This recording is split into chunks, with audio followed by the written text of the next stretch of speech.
Assalamualaikum warahmatullahi wabarakatuh. Yang terhormat kepada Pak Hasan Saifullah selaku pengampu mata kuliah metodologi pembelajaran bahasa Arab. Juga kepada teman-teman yang saya banggakan. Alhamdulillah, dalam kesempatan ini saya akan memaparkan materi tentang metode gramatikal tarjamah dalam pembelajaran bahasa Arab. Yang pertama, latar belakang kemunculan metode gramatikal tarjamah. Metode gramatikal dan tarjamah ini merupakan hasil karya dari pemikiran beberapa orang sarjana Jerman, yaitu Johann Seiden Stacker, Karl Potts H.S. Ollendorff, dan Johann Meidinger. Metode ini cukup mendominasi pengajaran bahasa asing di daratan Eropa dari tahun 1840-an hingga tahun 1940-an. Ketika awal kebangkitan Eropa pada abad ke-15, banyak sekolah-sekolah dan universitas-universitas di Eropa yang mengharuskan para pelajar atau mahasiswanya belajar bahasa Latin karena dianggap mempunyai nilai pendidikan yang tinggi guna mempelajari teks-teks klasik. Metode ini merupakan pencerminan yang tepat dari cara bahasa-bahasa Yunani kuno dan Latin diajarkan selama berabad-abad. Akan tetapi, penamaan metode klasik ini dengan grammar translation method baru dikenal pada abad 19 ketika metode ini digunakan secara luas di benua Eropa. Kedua ada landasan teori. Metode gramatikal terjemah disebut juga grammar translation method, yaitu cara menyajikan bahan pelajaran dengan jalan, menghafal aturan-aturan atau berbagai kaidah tata bahasa asing. Jadi, peserta didik diajarkan terlebih dahulu gramatika atau tata bahasa. Metode ini merupakan penggabungan dari metode gramatika dan terjemah.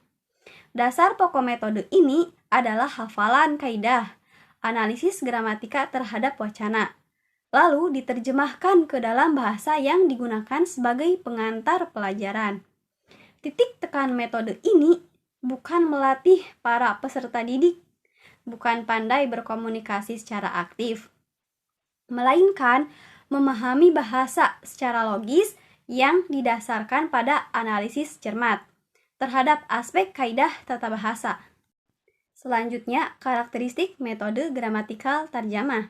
Pertama, tujuan mempelajari bahasa asing adalah agar mampu membaca karya sastra dalam bahasa target atau kitab keagamaan dalam kasus belajar bahasa Arab di Indonesia. Kedua, materi pelajaran terdiri atas buku, nahwu, kamus, atau daftar kata dan teks bacaan. Ketiga, basis pembelajaran adalah penghafalan kaidah tata bahasa dan kosakata. Kemudian, penerjemahan harfiah dari bahasa target ke bahasa pelajaran dan sebaliknya. Keempat, bahasa ibu pelajar digunakan sebagai bahasa pengantar dalam kegiatan belajar mengajar atau KBM. Selanjutnya, pemahaman akan kaidah-kaidah dan bahan bacaan pun diuji melalui terjemahan. Para siswa dikatakan telah dapat mempelajari bahasa jika mereka mampu menerjemahkan paragraf-paragraf atau bagian-bagian prosa dengan baik. Poin selanjutnya, bahasa asli atau bahasa ibu dan bahasa sasaran dibandingkan secara konstan. Tujuan pembelajaran adalah untuk mengalihkan bahasa sasaran ke bahasa ibu dan sebaliknya dengan menggunakan kamus jika diperlukan. Poin selanjutnya, sedikit kesempatan untuk praktek atau latihan.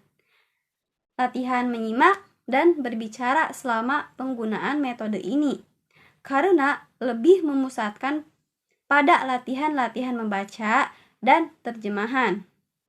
Dan poin terakhir, ada kegiatan disiplin mental dan pengembangan intelektual dalam belajar bahasa dengan banyak penghafalan dan memahami fakta-fakta. Selanjutnya, tujuan. Tujuan metode gramatikal tarjamah adalah agar peserta didik pandai dalam menghafal dan memahami tata bahasa. Selain itu, siswa juga mampu menggunakan ide-ide dengan menerjemahkan bahasa ibu atau bahasa pertama ke dalam bahasa asing yang dipelajari. Tujuan lainnya dari metode ini adalah untuk membekali mereka agar mampu memahami teks bahasa asing dengan menerjemahkannya ke dalam bahasa sehari-hari, ataupun sebaliknya. Dan terakhir yaitu implementasi metode gramatikal tarjamah dalam pembelajaran bahasa Arab. 1. Peran guru. Peran guru aktif sebagai penyaji materi. Peran guru di dalam metode ini sangat mudah jika guru menguasai bahasa Arab dengan baik, dengan menambahkan inovasi baru dalam pengajaran bahasa Arab. Yang kedua, peran siswa. Peran pelajar pasif sebagai penerima materi. Poin pertama, pelajar menguasai dalam arti hafal di luar kepala. Kaidah-kaidah tata bahasa target. Kedua, belajar memahami karakteristik bahasa target dan banyak hal lainnya yang bersifat teoritis. Ketiga, peran bahan ajar. Peran bahan ajar terbagi dua dalam satu kurikulum. Pertama, kaidah-kaidah gramatikal. Kedua, untuk bacaan, penyimpanan, dan yang keduanya sudah diperbolehkan. Keempat, langkah-langkah pembelajaran. Pertama, guru mulai dengan memberikan jenis kata, imbuhan, kaidah-kaidah yang harus dihafalkan dalam bahasa Arab. Kedua, guru mengeluarkan kaidah-kaidah nahwu dari teks tersebut, kemudian menjelaskannya dengan penjelasan sangat terperinci. Poin selanjutnya, guru melatih pelajar dalam terjemahan kalimat-kalimat dan kemudian paragraf-paragraf. Dan poin selanjutnya, guru meminta salah satu siswa membaca teks dan yang lain mengoreksinya. Terakhir, guru memberi daftar kosakata atau mufrodat untuk dihafalkan. Kelima, evaluasi pembelajaran. Metode ini memusatkan perhatian pada keterampilan membaca dan menulis, mengabaikan keterampilan menyimak dan berbicara. Metode ini tidak dapat merealisasikan tujuan dalam membiasakan siswa untuk menulis dengan benar. Metode ini hanya sesuai bagi siswa yang cerdas saja, dalam arti sudah mengetahui atau menguasai teori-teori kalam dan istima. Selanjutnya, metode ini mengharuskan siswa berpikir dengan bahasa ibu atau Indonesia, kemudian pemikiran diterjemahkan ke dalam otaknya, dalam arti pada bahasa Arab. Baiklah, kurang lebih seperti itu materi metode gramatikal tarjamah dalam pembelajaran bahasa Arab. Semoga bermanfaat untuk menambahkan pengetahuan. Kurang lebihnya mohon maaf. Terima kasih telah menyimak. Wassalamualaikum warahmatullahi wabarakatuh.